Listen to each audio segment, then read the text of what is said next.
What's the definition of porn? Like some judge in the U.S. once said, like, you know can't define it, but you know when you see it. Right. So it's like art. is that the definition of a company you can't invest in? You can't define it, but you I think know when you anything see it? selling naked stuff over the internet is probably. Yeah, we had the big debate, which was fantastic here with Wonga and the church. Did you see that story? No. Oh goodness, the Archbishop came out. Yeah. It was like, oh, it's terrible, Wonga, and then he went on national television sort of saying it was just a terrible thing, and then the next day it came out that the Anglican or whatever the church was had invested in the fund that had invested in Wonga. Oh, really? Oh, that was unbelievable. That was How's the public opinion towards Wonga at the moment? I don't know. It sways and goes. I mean, I think love them or hate them, right. they are there, and they are they here are to big, stay, and right. they're here to stay. And I mean, I guess the thing with Wonga is, and I can't really comment because it's kind of a divisive type of startup, I guess, in many ways. But at the same time, like, there is the argument that they are the most transparent of a very shadowy industry. Right. It doesn't make it right or wrong. It just means they're more public and therefore the biggest punching bag. But sure, do you see what I mean? It's kind of one of those things where, like, we can't pretend that payday loans has never existed. It's been right. in the UK for a long time, but and this time they're writing off. They've got sort of debt or whatever, but it used to be a guy comes around to your house with a big bat and breaks your legs. So I think we've gone a long way from there. And I think that's nice. Wonga sends angry letters. Yeah. I mean, I think I met Errol and John T. for the first time when they were raising their Series B, and I was at Atlas. They're great entrepreneurs. They are. They really are. I think Errol is probably one of the smartest people I know. John T is an artist when it comes to tech. I think he's phenomenal.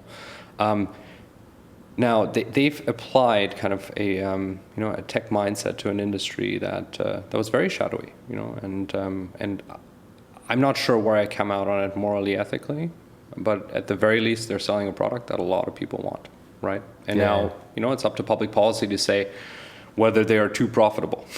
Yeah, right? of course. Yeah. But in the end, I mean, clearly there's a demand for it, right? And if people need to, get loans, apparently these guys are better at it than the banks. So. Yeah, exactly. And I think we're going to try and get Wonga on the show at some point. Yeah, we'd love to talk to them. I think, they're in the headlines for these splashy pieces where they're battling with the Archbishop, but just like any kind of scandalous headline in the Sun or something, I think people look past that and then they keep using the service and they keep doing something right. So yeah, exactly. I think it's going to be here for a while.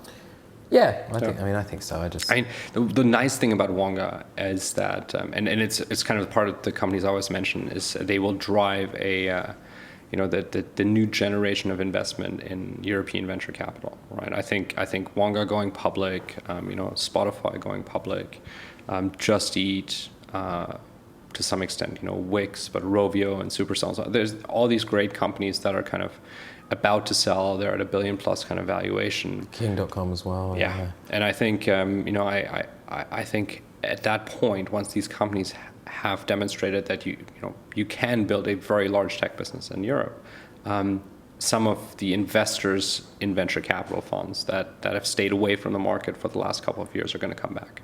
And that's great. I think that's good for all of us. Yeah, that's the other thing. It does fuel the next generation. Yeah. When people like that good then turn around and say, okay, now we want to start investing in the next generation, and we know what we're looking for. That's a very powerful thing to have on. Yeah, and we could use some big exits, like you said, and get some more money to be invested. We always have do you see that? Is that like if you fly to Silicon Valley and hang out in Mountain View and all that stuff, is that something that you notice right away, that people seem to be pushing in an extra gear or driving a little harder? There is a bit more driving a little bit harder. I do think that there are countervailing benefits here, but I would love to see some of the work ethic just click up a notch here. But that's one reason that people with our accents tend to do well over here. No, I'm really glad you...